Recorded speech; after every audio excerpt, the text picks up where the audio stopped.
Benvenuti da Chef Vianeo da Mestre nella cucina di MasterChef, il noto programma di cucina mestrina. Innanzitutto oggi vogliamo sfatare un mito.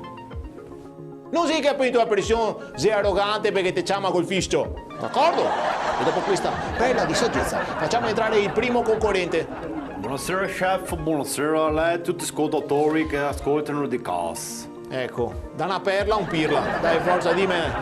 Io mi chiamo Peter, io vengo da Inghilterra, Ah, ecco, però è sempre stato qui da molto tempo, perché io ho 33 anni, sono qui in Italia da 32 anni. Da 33 a 32 anni che sei qua. Sì, io adesso sto cercando di capire e imparare un po' meglio lingua italiana, perché io voglio portare in Inghilterra tradizione italiana, perché io ritengo che l'Italia è un paese leader nel mondo di cucina. Allora io voglio portare in Inghilterra panificio. Panificio. Come dite voi in Italia? Come dite? No, in Italia diciamo panificio. Quello, panificio, vado in Inghilterra, io apro il panificio italiano. Sì, ma amore, ma in 30 anni che ti stai in Italia, non ti vai mai parlare con nessuno? L'italiano non ti vai a imparare. È difficile parlare italiano. Allora io in Inghilterra chiamo il mio panificio pensato Peter Pan. Peter Pan. Cosa dice? Cosa dice? È una bellissima idea, questione che ti dica, amore, non sei che Willy Wonka con Gaffredo si mette una barretta di cioccolato in testa. Dai! È una battuta. Secondo te? È una battuta.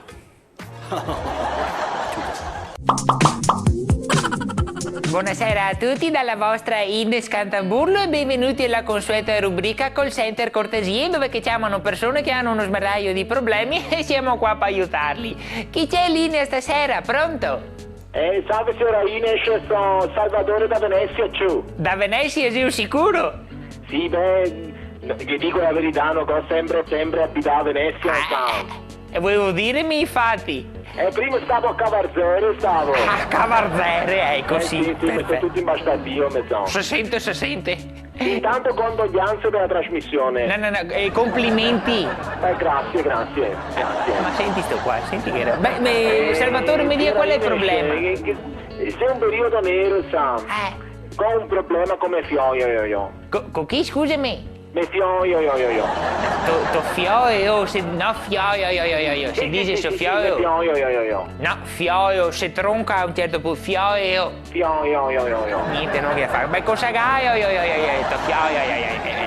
Penso che sei in quella fase delicata, secondo me, perché devi avvertire le prime spisse dell'amore. Le spisse dell'amore? I pruriti, come si dice, le prime spisse sessuali. Ah, per carità! Sì. Beh, sta attento, può essere anche che succeda, penso che sia più normale. Quanti anni ha il toso? 39. 39 anni? E prime? Ma sei prematuro secondo te? Prematuro a 39 anni e prime spisse sessuali. Dovrei essere in carne viva a forza di grattare a 39 anni, noi prime spisse, Nemo! Grazie. Arrivederci!